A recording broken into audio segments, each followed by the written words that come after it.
Magandang hapon sa ating lahat. As I have promised on my Facebook walls, I would like to answer the accusations and the attacks of Mr. Eliseo Soriano ni Ingkong ni Bes, Brad Eli Soriano ng MCGI or ang dating daan. Kasi nakikita natin sa video, hindi naman masyado nasagot ng grupo ng Team Maria ni Father Darwin Gitgano at ng kanyang mga kasamahan ng mga Catholic apologists. Kaya parang tulong na rin natin sa kanila to answer the objections and the attacks and accusations of Eliseo Soriano na gumagamit pa ng mga librong Katoliko. He quotes books of Catholic authors and quoting the word, tapos mali ang kanyang pakahulugan doon sa kanyang nabasa mula hango sa librong Katoliko.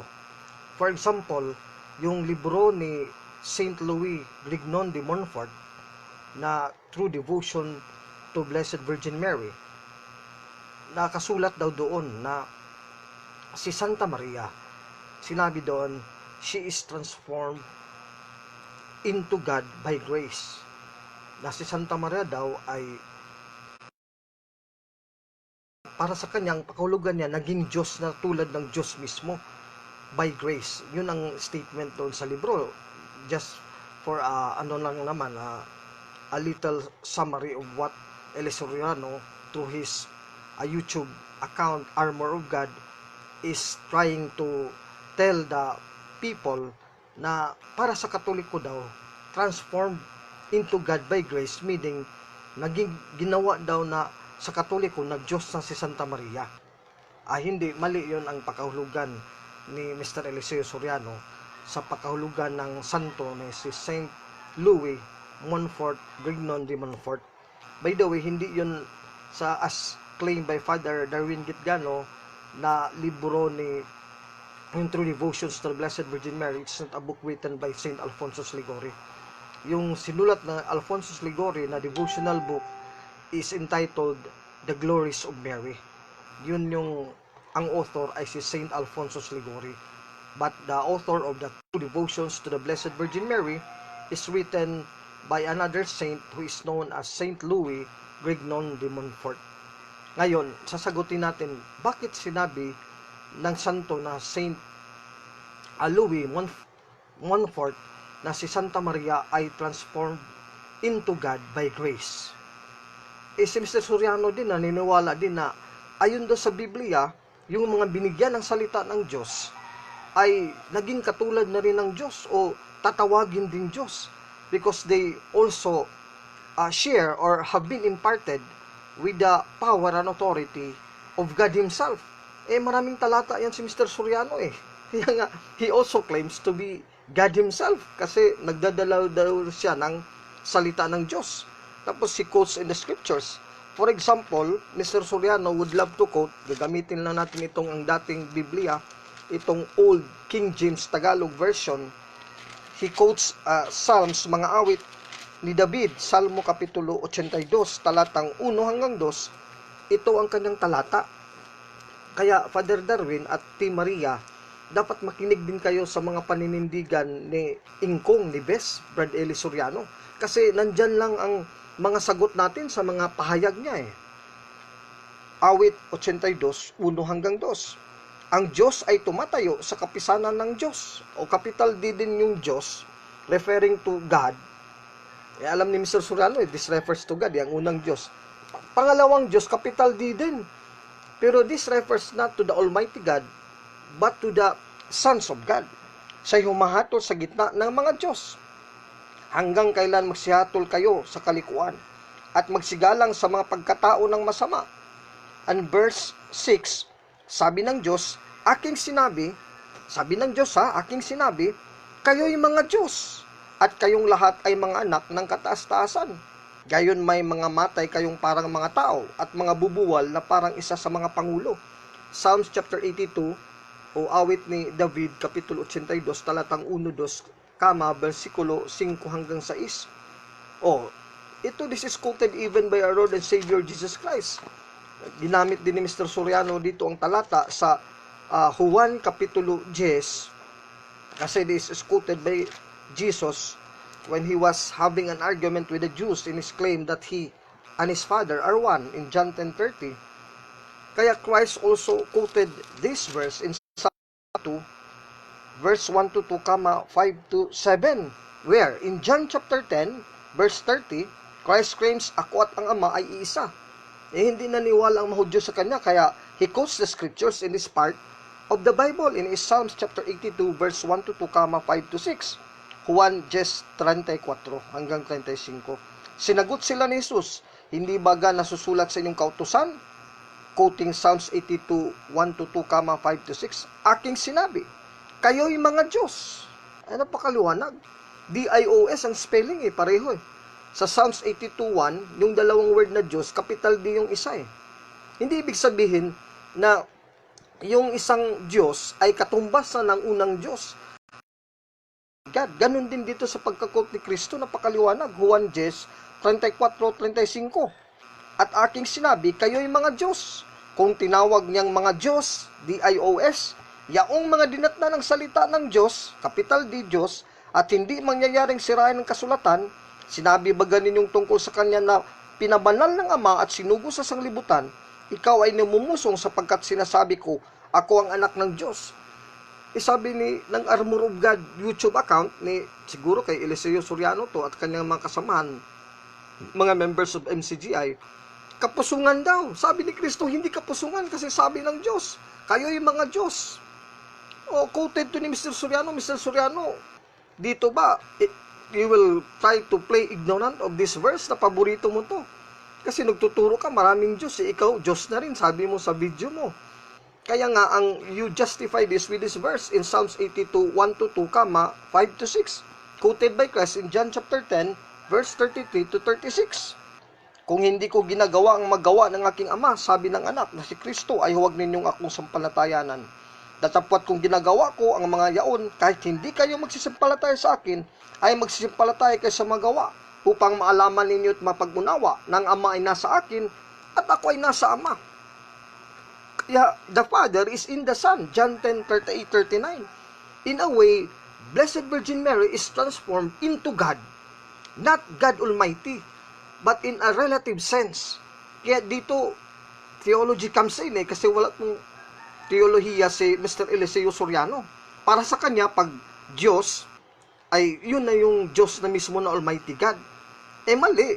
Dito, siya mag-explain dito, iba tong Diyos na maliit, small letter D, iba na yung Diyos na capital D, makapangyarihan sa lahat, or God Almighty.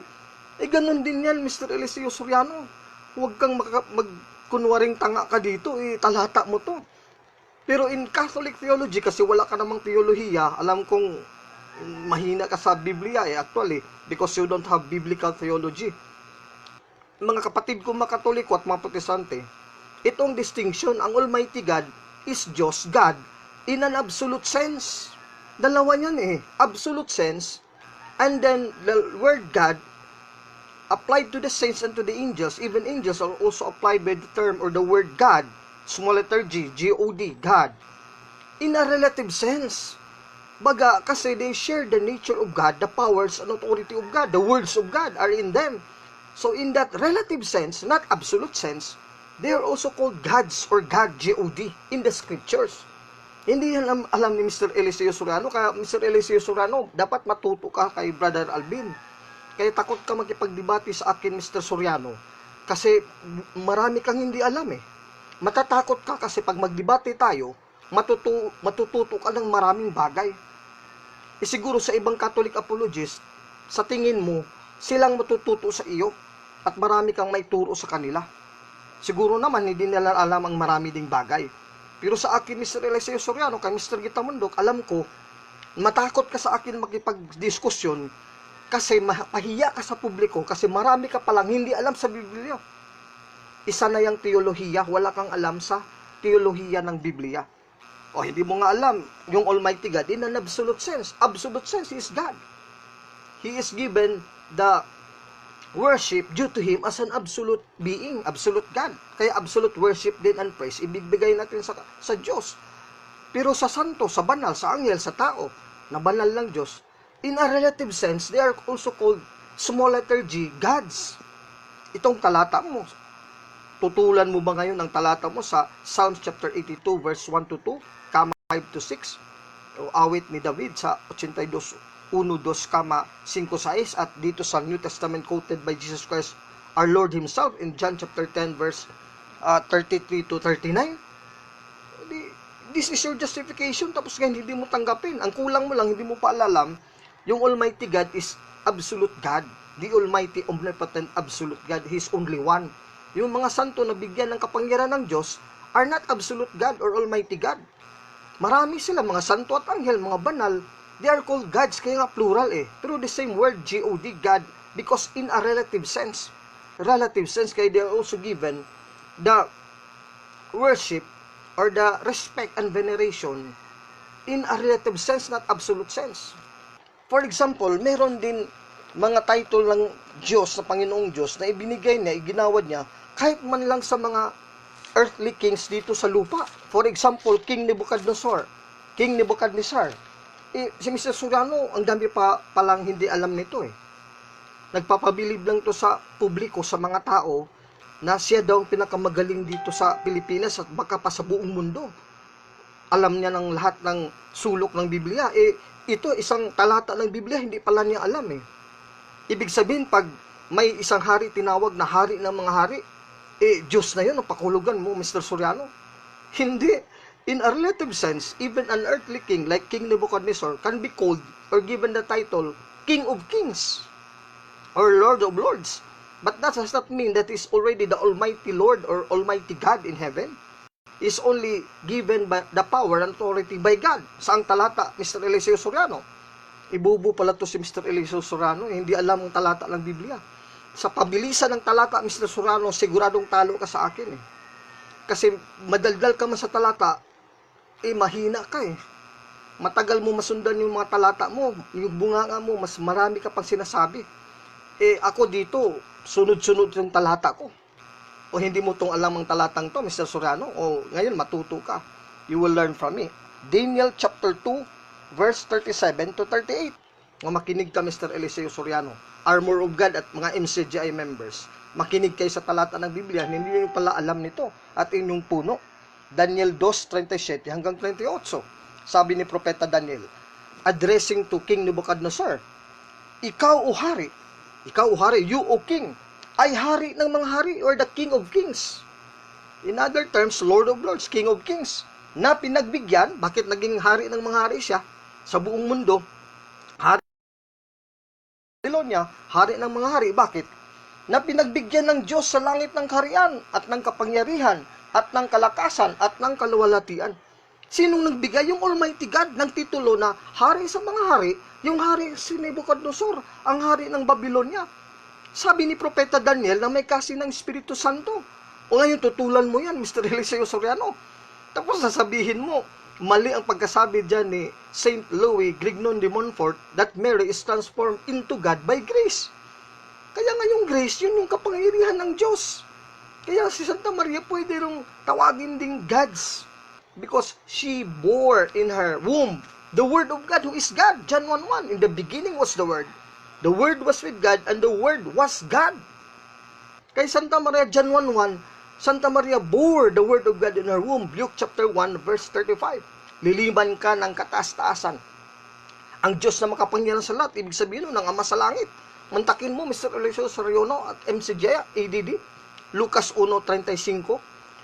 Ang maglilim kay Santa Maria, yung kapangyarihan makapangyarihang Diyos sa lahat, kasi yung tiyan niya, yung katawan niya, gagamitin ng anak ng Diyos na naniniwala naman kayo na si Panginoong Kristo ay tunay na Diyos at dakilang Diyos at tagapagligtas. Tito 2:13, talata niyo rin yan kontra sa Iglesia ni Cristo. Titus chapter 2 verse 13, the mighty God and Savior who is Jesus Christ, or the great God and Savior, our Lord Jesus Christ. Titus 2:13, Tito 2:13. Yun ang nasa sipunupunan ng Santa Maria. Kaya transform si Mama Mary, hindi lang salita ng Diyos by word or doctrine o aral, na tulad mo, Mr. Soriano, mali-mali pang aral. You are not God actually, Mr. Soriano You are transformed into the God of this world. Satan, the devil, sa 2 Corinto 4:4. Kasi ikaw, naniniwala ka Diyos ka rin kasi dala mong salita ng Diyos. Salita ng Diyos, ng demonyo na Diyos ng mundong ito. Sa John 14:30, sabi ni Kristo, prinsipe ng sanlibutan. Yun ang amo mo talaga eh. John 8:44, ang ama ng kasilungalingan. The God of this world, 2 Corinto 4:4, 2 Corinthians chapter 4 verse 4. Kaya ito si Mr. Soriano, takot itong makipag-diskusyon kay Brother Alvin kasi alam niya, matatalo siya talaga, wala ka pa sa kalingkingan talaga Mr. Soriano kung tutuusin eh. Kaya gusto ko talaga kitang kausap para ma-showdown natin to. Sino ba talagang marunong, ang Katoliko o ikaw? Ikaw lang pinakamarunong dyan sa MCGI. Yung assistant mo si Daniel Rason, wala namang alam ang utak nun eh. Ngayon, babalik tayo dito. Sabi sa Daniel 2:37-38, balikan ko pagbasa ulit. Hindi to alam ni Mr. Soriano eh. In a relative sense, King Nebuchadnezzar, the king of Babylon, which then mahal na hari, siya din yung hari ng mga hari, king of kings. Ikaw o hari. Hindi nagkamali dito si Daniel in a relative sense, not in an absolute sense on which called Lord of Lords, God of Gods, and King of Kings. Napakaliwanag Daniel 2:37-38. Ikaw o hari ay hari ng mga hari. Bakit siya tinawag ni Propeta Daniel, na banal na si Daniel, na hari ng mga hari? He is even a pagan king. Kasi binigyan siya ng kapangyarihan ng Diyos sa langit, the Almighty God of Heaven, na pinagbigyan ng Diyos sa langit ng kaharian, ng kapangyarihan at ng kalakasan at ng kaluwalhatian. Kaya tinawag siya hari ng mga hari kasi yung Almighty God in heaven has given him all the authority or the glory and the authority and the power as King of Kings here on earth. Si King Nebuchadnezzar, the king of Babylon, who is even a pagan king, not a Jewish or even a Christian king. Verse 38, at alin mang tinatahanan ng mga anak ng tao. Si Nebuchadnezzar may ng mga hari sa buong mundo nung panahon niya. Kaya, under him, all the people of the world, kahit ano pa kang lugar at kaharian, nasasakop sa kanyang kaharian, sa kanyang pagkahari, ng mga hayop sa parang, even the animals in his kingdom, at mga ibon sa papawid, ay ibinigay sa iyong kamay. Sino nagbigay ang Diyos? At ipinagpapuno ka sa kanilang lahat. So, he is the king of all, even the animals, even the birds of the air, and all human persons. Ikaw ang ulo na ginto. Yan ang sabi ni Propeta Daniel, Daniel 2:37-38. Now again, in a relative sense, he is King of Kings. Di ba? Ang Panginoong Diyos, tinatawag din King of Kings and Lord of Lords and God of Gods. Diyan, nasusulat dyan, Mr. Soriano, kung hindi mo alam, sa Deuteronomy, yung Kapitulo 10, talatang 17. Deuteronomy chapter 10, verse 17. And also written in Revelations chapter 19, verse 14-16, referring to the Word of God, who is the Son of God, who is God the Son. Kaya tinawag siyang Hari ng mga hari at Panginoon ng mga Panginoon, King of Kings and Lord of Lords. Pahayag o Apokalipsis, Kapitulo 19, talatang 14 hanggang 16. Ngayon, naintindihan mo na Mr. Soriano. Kaya madali lang ito sagutin pag alam natin ang Biblia. Kaya kung Catholic apologist na medyo kulang sa Biblia, ay dapat hindi ka pwedeng hamunin mo si Mr. Soriano. Mga Catholic apologists, lalo na itong grupo ni Father Darwin Gitgano sa CFD Bohol, T. Maria, na kasama niya sila Wendell Talibong, Paul Alima, at iba pa dyan, mga CFD Bohol. Dapat mag-aral muna tayo ng Biblia para sapat nating karunungan at kaalaman sa Biblia. Pwede nating masupalpa si Mr. Soriano. Hindi ni Mr. Soriano. Kaya impromptu, pag sinagot natin yung mga atake ni Mr. Soriano, lalabas yung personal private interpretation natin na wala sa Biblia. Baga explanation lang natin na, Mary is not transformed by God by nature, but only by grace. Hindi naman kailangan gagamitan ng by nature, because that is an impossibility. Even God cannot make any creature to be God like Himself. So kahit gustuhin man ng Diyos na gagawin kang Diyos na tulad niya, by nature, hindi yan magagawa kayo. That is an impossibility, Father Darwin. Huwag mong gamitin na He is transformed into God, not by nature. Kasi kung yung not by nature, cannot be done by God even. Lalabas, palusot mo lang yan, Father Darwin, kasi you do not know the background talaga. Kung ano talaga ang Centericum Ecclesia, ang pag-iisip ng Simbahang Katoliko. Kaya advise you, Father Darwin, to read the scriptures, read Bible commentaries, lalo na mga Bible commentaries, kasi yung ang Catholic stand sa mga interpretation ng mga talata tulad nito. Ang yung biblical theology, nandun na derive sa Biblia, yung biblical theology na mayroong absolute sense, absolute worship to na absolute God. Meron ding relative worship or relative sense applied to the saints and to the angels and even to the human earthly kings. Daniel 2:27-28. Yan, napakaliwanag. Kaya nga ang worship din ng simbahang Katoliko, it's not absolute worship given to the prophets and saints and angels.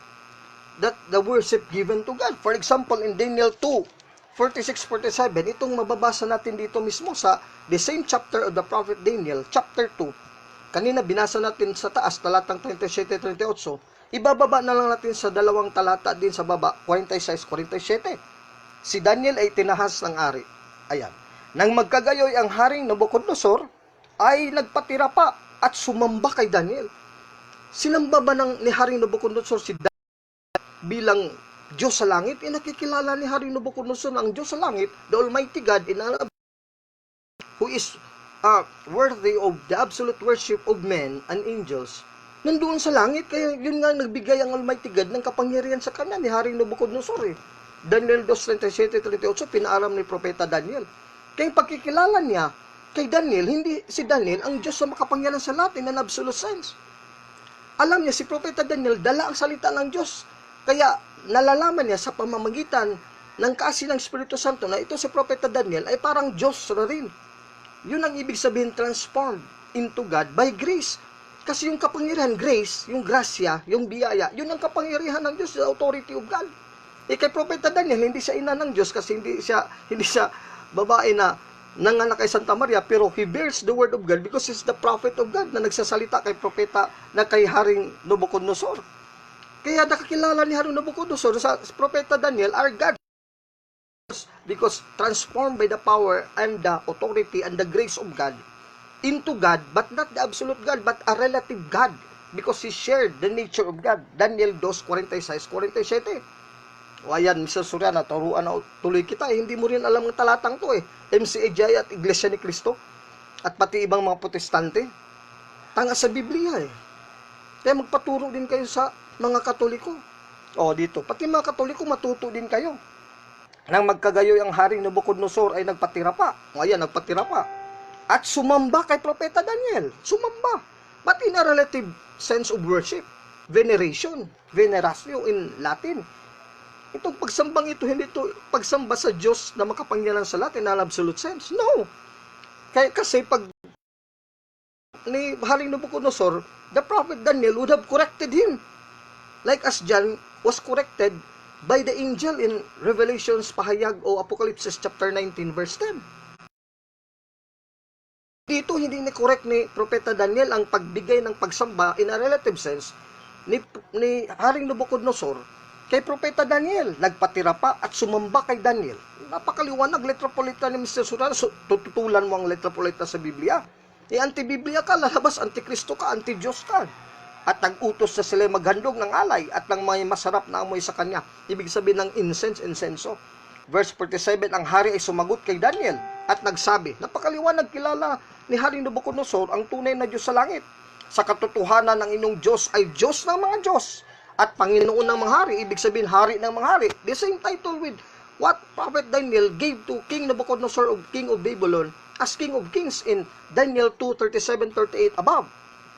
Ang hari ay sumagot kay Daniel at nagsabi, sa katotohanan ng inyong Diyos ay Diyos ng mga Diyos at Panginoon ng mga hari at tagapagpahayag ng mga lihim.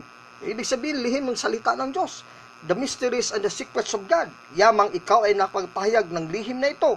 Nang magkagayoy pinakakila ng hari si Daniel, talatang 48-49, at binigyan siya ng maraming dakilang kaloob, at pinagpuno siya sa buong lalawigan ng Babylonia, at pinapaging pangulo ng mga tagapamahala sa lahat na pantas sa Babylonia. At si Daniel ay humiling sa hari at kanyang inihalal si Shadrach, si Meshach at si Abednego sa mga gawain sa lalawigan ng Babylonia, ngunit si Daniel ay sa pintuang daan ng hari.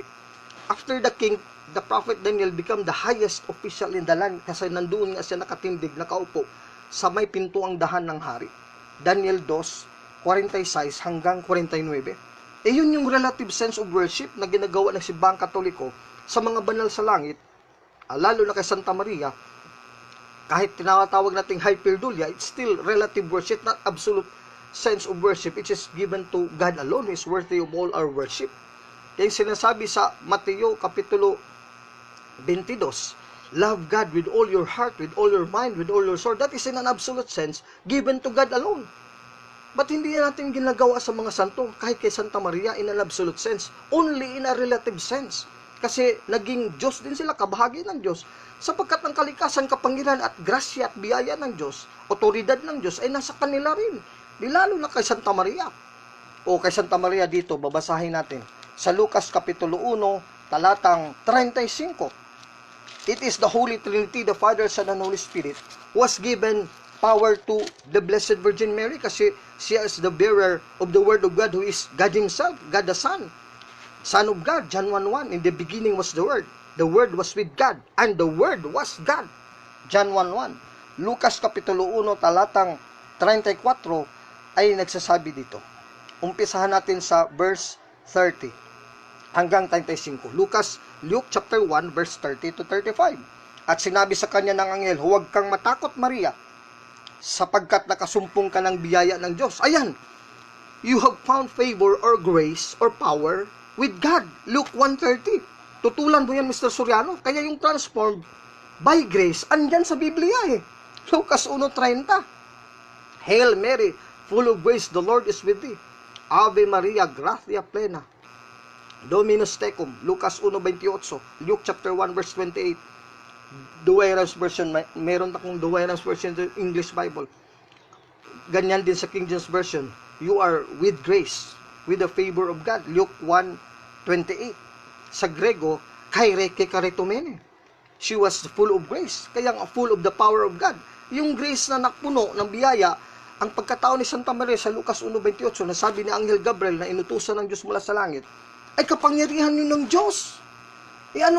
Why omnipotent? Sabi ni Cosmas, na isang church father, isang Catholic theologian in the Middle Ages, si Cosmas, na quoted by Alfonso Ligori, that Mary is like the omnipotent God.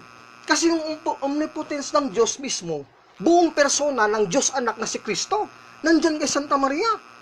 O di ba omnipotence si Kristo? Nandun kay Santa Maria eh. Mr. Soriano, si Kristo ba, hindi ba Diyos sa inyo? Di ba turo nyo Diyos si Kristo? Kaya nga, kalaban kayo ng Iglesia ni Kristo eh. Kasi yung mga Iglesia ni Kristo, Iglesia ni Manalo, hindi naniniwala na si Kristo ay Diyos, tao lang sa kanila. Itinututulan mo, marami kang patunay na talata, tulad ng Tito 2:13, 1 Juan 5:20, Juan 1:1, at marami pang iba, na si Kristo, buo talagang pagka-Diyos si Kristo, talagang tunay na Diyos si Kristo.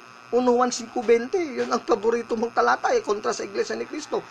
Yung tunay mo na Diyos si Kristo, yung buong omnipotence niya, yung kapangyarihan niya, yung grasya ng biyaya at kapangyarihan at otoridad, ang kanyang salita, ang kanyang kalikasan, nandoon sa loob mismo sa persona, sa tiyan ni Santa Maria. In that way, Mary is transformed into God by grace, by the power of God, which is God the Son Himself inside of Mary. Ayan, natuto ka na ngayon, Mr. Soriano, at sana din mga Katoliko. Madali lang ito sagutin ng mga taki ni Mr. Soriano. Hindi nasagot ni Father Darwin kasi kulang din si Father Darwin at ang Team Maria. Dito sa akin, Mr. Soriano, at kay Brother Mundita Mundok, hindi ito iubra si Mr. Soriano. Kasi low level talaga at low class ang kaalaman nito sa Biblia eh. Sorry to tell you, Mr. Soriano, wala ka talagang alam sa Biblia kasi itong talatang to, hindi mo man siguro ito nabasa at hindi mo na-reflect, hindi mo alam ang kahulugan nito eh. In the Greek and in the Latin, full of grace, meaning fullness of grace, that is the plenary, plena gratia, the fullness, meaning the omnipotence, all the power of God is also shared to Blessed Virgin Mary in a relative sense, not in an absolute sense. Ito si Mr. Sano, pag makabasa ng omnipotence sa librong Katoliko, hindi niya alam na ang historical background nito, the word omnipotence in the Middle Ages and even to the time of the Apostles na present pa yung mga kingdoms, meron pa mga hari, it's also a title of royalty. Tulad ng mag-address ang mga tao sa sasakop sa kaharian, sa mga hari nila, tatawagin nilang Your Highness, Your Majesty. Hindi ibig sabihin na Your Majesty na hindi na sila kumikilala sa Diyos as the one majesty in heaven. No. In a relative sense, the kings and queens of the kingdom, the royalties, are also shared by the royalty and the power and majesty of God. Hindi ito alam ni Mr. Soriano. Ito, Mr. Soriano, babasahin ko sa iyo. Lucas Kapitulo 1, talatang 1 hanggang 4. Basahin natin. ay mangnagilang ko naman, sabi ni San Lucas Evangelista, pagkasyasat na lubos ng pangyayari ng lahat ng mga bagay mula ng una, anong sabi ni San Lucas Evangelista, na isulat sa iyong sunod-sunod, ano ang address niya kay Teofilo, na isang opisyal ng gobyerno, kagalang-galang na Teofilo. Your Majesty, Teofilo, kagalang-galang. Yung kagalang-galang is address, ayaw ni Mr. Soriano na mag-address ng kagalang-galang sa mga human officials, mga earthly kings dito sa lupa. Mr. Soriano, labag ka pala sa mga titles sa ginamit ng mga ebangelista at mga apostol dito sa Biblia, Lucas 1:1 hanggang 3. Tinawag ni Lucas Evangelista si Teofilo na isang government official na kagalang-galang or majesty. Ang Diyos lang ang kagalang-galang, actually in absolute sense. Pero si Teofilo also, because he has the power of the government, in a relative sense, pwede rin siyang matawag na kagalang-galang, at ganun din ang mga hari at reyna noong panahon ni Kristo, maging pa man sa Old Testament hanggang sa panahon ni Kristo, at maging sa panahon ng Roman Empire hanggang sa 15th century na mayroon pang makarian.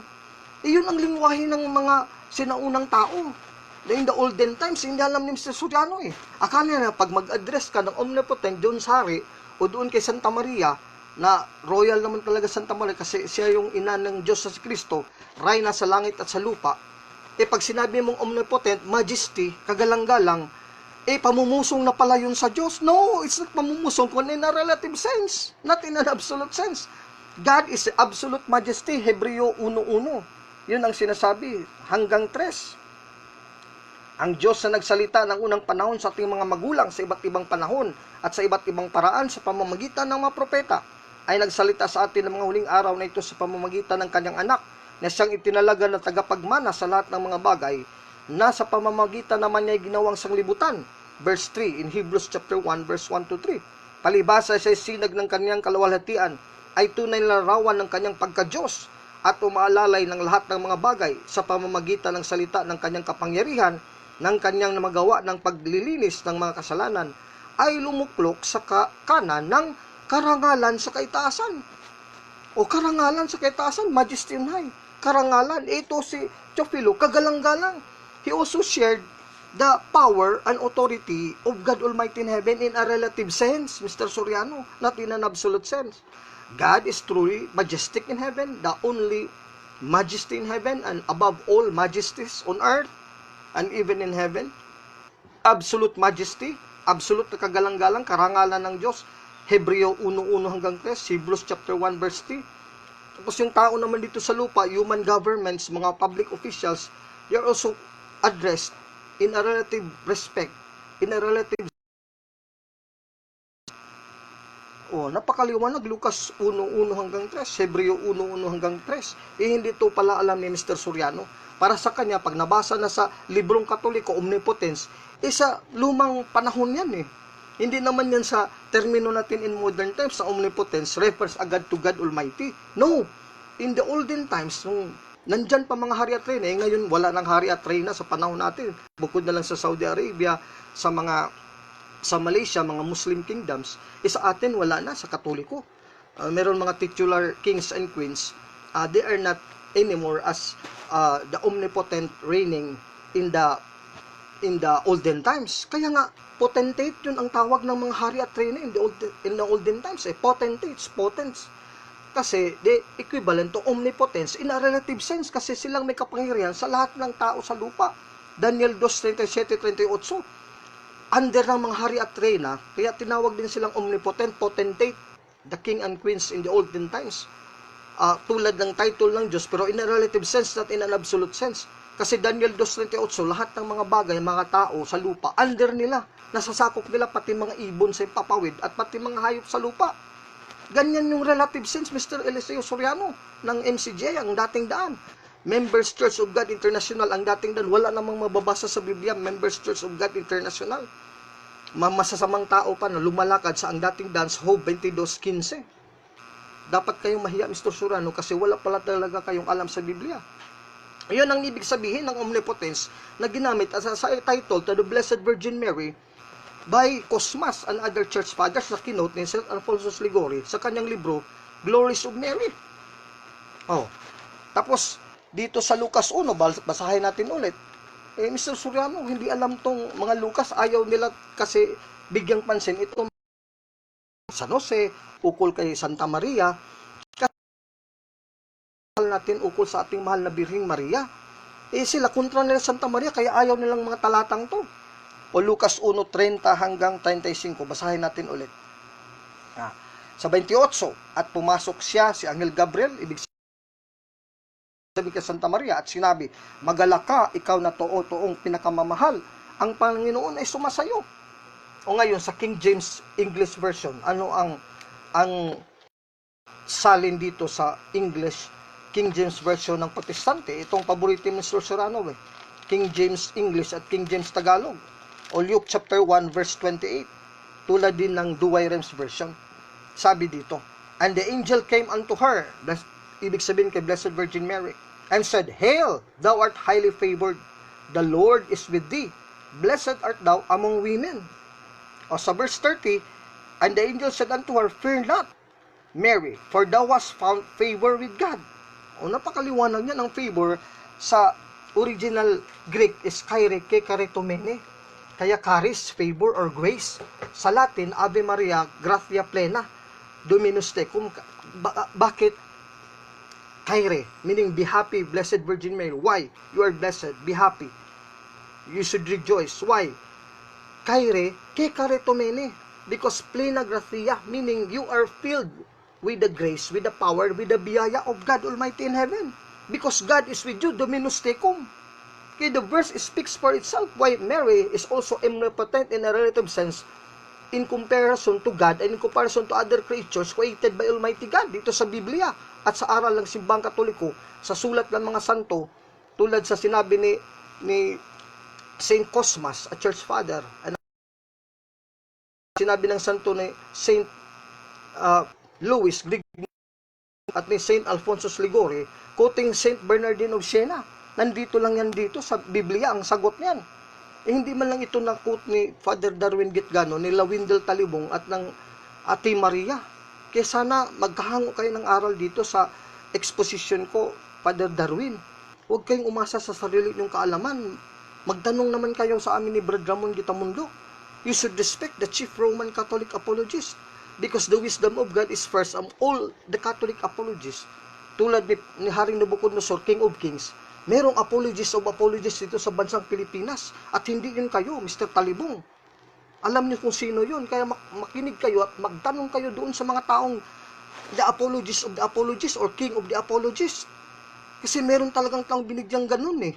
Siya yung tinatawag na Chief Roman Catholic Apologist. Makikita naman sa paghalaw niya ng talata sa Biblia. Hindi katulad yun, mahihina sa Bible eh. That is a gift of God and a wisdom of God. Dapat gamitin nyo yan. Kahit hindi sa inyo, sa amin ni Brad Ramon, dapat makinig kayo sa amin at magtanong kayo sa amin. Para naman you represent the Catholic Church, hindi you only represent your personal private interpretation of the attacks of Eli Soriano based on the books of the Catholic Church. Kaya marami din kayong kulang eh. Kulang nga si Mr. Soriano, sinagot nyo naman ang kulang, di nagkalito-lito ng mga tao, everybody is confused. At katulad namin mga learned Catholics, apologists, hindi kami kontento, we're not satisfied with the way you answer the attacks and objections of Eliseo Soriano. Kaya please, sana, Team Maria, mamulat kayo, you ask Brad Ramon and me about these objections of Eliseo Soriano because we are more expert on these things, especially on biblical things. Kasi si Mr. Eliseo Soriano, you know for a fact, magaling sa Biblia, maghalungkat-halungkat ng talata, mag-mix-mix ng talata, tapos gagamitin pang-atake Simbang Katoliko, pati ng mga libro at referensya ng Simbang Katoliko. Kaya dapat ang kontra ni Mr. Soriano in a national public debate should be also somebody who knows the scriptures and who knows our books and the interpretation and meaning of what the statements of the books tells us, mga sabi at salita, statements sa pangungusap ng ating mga banal na santo. O patuloy natin basahin dito, Lucas Kapitulo 1, talatang 28, 30 hanggang 35. At sinabi sa kanya ng anghel na si Gabriel, huwag natakot Maria, sapagkat nakasumpong ka ng biyaya ng Diyos. Ayun, napakaliwanag, verse 30. Merong grace of God, yun yung transformed by grace into God. Ibig sabihin, hindi naging Diyos si Santa Maria, into God. Baga, into the power and the grace of God. Kasi nandoon nga ang anak ng Diyos sa kanya. Ibinigay bagas siya naging ina ng Diyos, ang inang ating Panginoong Diyos. Luke chapter 1 verse 43, kama verse 68-69. At narito maglilihi ka sa iyong tiyan. Usat yan. Sino? Itong inilihi sa kanyang tiyan. Sabi ni Anghel Gabriel na inutusan ng Diyos mula sa langit. At manganak ka ng isang lalaki at tatawagin mong kanyang pangalang Jesus. Jesus in Hebrew and Aramaic meaning Yahweh saves. Ang Panginoon, ang Diyos na si Yahweh na nagligtas sa akin. Yahweh is our righteousness. Yahweh is our justification. Yahweh is our salvation. Yahweh saves. Ang Diyos mismo ang nagligtas sa atin, ang nagtubo sa atin. Yun ang ibig sabihin ng pangalan ng Panginoong Jesucristo na Jesus. Luke chapter 1 verse 31. Siya ay magiging dakila at tatawaging anak ng kataas-taasan. At sa kanya ibibigay ng Panginoong Diyos ang luklukan ni David ng kanyang ama. At siya ay maghari sa angkan ni Jacob magpakailanman. At hindi maggawa-wakas ang kanyang kaharian. At sinabi ni Maria sa anghel, paano mangyayari ito? Sa ako hindi nakakilala ng lalaki. Verse 35, at sumagot ang anghel at sinabi sa kanya, nandito na, bababa sa iyo ang Espiritu Santo. Ang buong persona ng Espiritu Santo, iyon yung kapangyarihan ng Diyos, the fullness of the plenitude and the powers of the Godhood or the divinity is manifested in the person of the Holy Spirit. Kaya He is the Spirit of power Spirit of omnipotence, of the divinity of God, the Holy Trinity, Father, Son, and Holy Spirit. Iyon ang bababa kay Santa Maria. In a way, in a relative sense, not in an absolute sense, hindi naging Diyos si Maria in an absolute sense sa Diyos tulad ng Ama, kundi nakabahagi din siya ng omnipotence and plenitude of the power of the Holy Spirit. Kasi ang buong persona at kapangyarihan ng Espiritu Santo ay bumababa sa kanya. Lucas 1:35. Hindi mo yan intindihan, Mr. Soriano. Mga Katoliko, napakaliwanag ang aral natin. Ang tinuturo ng mga santo nandito sa Biblia, hindi yan matutulan ni Mr. Soriano. Magdidebate tayo ni Mr. Soriano, hindi ka makascore sa akin, zero ka talaga. Sasabihin ko sa iyo, kasi wala kang alam sa mga talata ng Biblia. At siya maghari sa angkan ni Jacob magpakailanman at hindi magwawakas ang kanyang kaharian. At sinabi ni Maria sa anghel, paanong mangyayari ito? Sa ako hindi nakakilala ng lalaki. At sumagot ang anghel na si Gabriel, Lucas 1:35. At sinabi sa kanya, bababa sa iyo ang Espiritu Santo. At lilimian ka ng kapangyarihan ng kataas-taasan. Yung kataas-taasan, yun yung God the Father in heaven. Ililiman daw si Santa Maria ng kapangyarihan. Hindi naman sinabi lang, konti lang kapangyarihan ng kataas-taasan ng Diyos Ama ang ibibigay sa iyo, Santa Maria. Hindi, ang buo talaga. Babasahin natin. Lililiman ka ng kapangyarihan dahil sa only one power, one authority, one glory, one majesty, one grace of Almighty God the Father in heaven and the Holy Spirit and God the Son, the Holy Trinity in heaven. Yun ang lililim kay Santa Maria, ang kapangyarihan na kaisa-isang kapangyarihan ng Diyos, the omnipotency of God, His omnipotency, His potency, His power, His authority of God the Father, ay lililim ang kapangyarihan na kay Santa Maria ng kataas-taasan. In that relative, si Santa Maria, hindi ba mga Katoliko? Mr. Soriano, hindi mo alam to napakaliwanag dito. Kapolita sa talata, yan talaga ang ibig sabihin ng mga santo na kinote mo sa mga librong Katoliko. Kaya naman ang banal na bagay, ibig sabihin, yung Holy Child na ipinanganak ay tatawaging anak ng Diyos. Yung anak ng Diyos na nasa sipupunan niya. Kaya nga si Santa Maria, tinawag ni Santa Isabel na napuno ng Espiritu Santo sa Lucas 1:42-43. Sabi dito, at mangyaring pagkarinig ni Elizabeth ng bati ni Maria, ay lumukso ang sanggol sa kanyang tiyan at napuspos si Elizabeth ng Espiritu Santo. At sumigaw siya ng malakas sa tinig at sinabi, pinagpala ka sa mga babae at pinagpala ang bunga ng iyong tiyan. As Jesus is blessed, kasi si Jesus, ang Panginoong Jesucristo natin, Diyos na anak, God the Son, Son of God, pinagpala, blessed. In the same way, because He is King of Kings and Lord of Lords, Revelations 19:14-16, tinawag din siyang pinagpala or blessed. Now, Virgin Mary is also blessed, sabi, as His son in her womb is also blessed. Almost equal na yun, wala namang kaiba dyan Pero actually, in theology, Jesus is blessed in absolute sense kasi Diyos nga siya, Diyos na anak nga. John 1:1, the Word was God. Si Santa Maria, nanay ng Diyos, ina ng Diyos, blessed din, in a relative sense. Yun yung omnipotency of the Blessed Virgin Mary, not in an absolute sense as God, but as a creature of God, given the power of God, the potency of God, in a relative sense, omnipotent din tulad ng Diyos in a relative sense. Kaya tiwawag siya ina ng Panginoon o ina ng Panginoong Diyos. Pinagpala ka ng mga babae at pinagpala ang bunga ng iyong tiyan. Sa verse 43 at nangyari sa akin, ng ina ng aking Panginoon ay pumarito sa akin. Sino itong Panginoon? Sa talatang 68-69 sa baba. At si Zacarias sa kanyang ama ay napuspos ang Espiritu Santo at nang hula nang nagsasabi, purihin ang Panginoon. Sino ang Panginoon? Ang Diyos ng Israel, sapagkat kanyang dinalaw at tinubos ang kanyang bayan.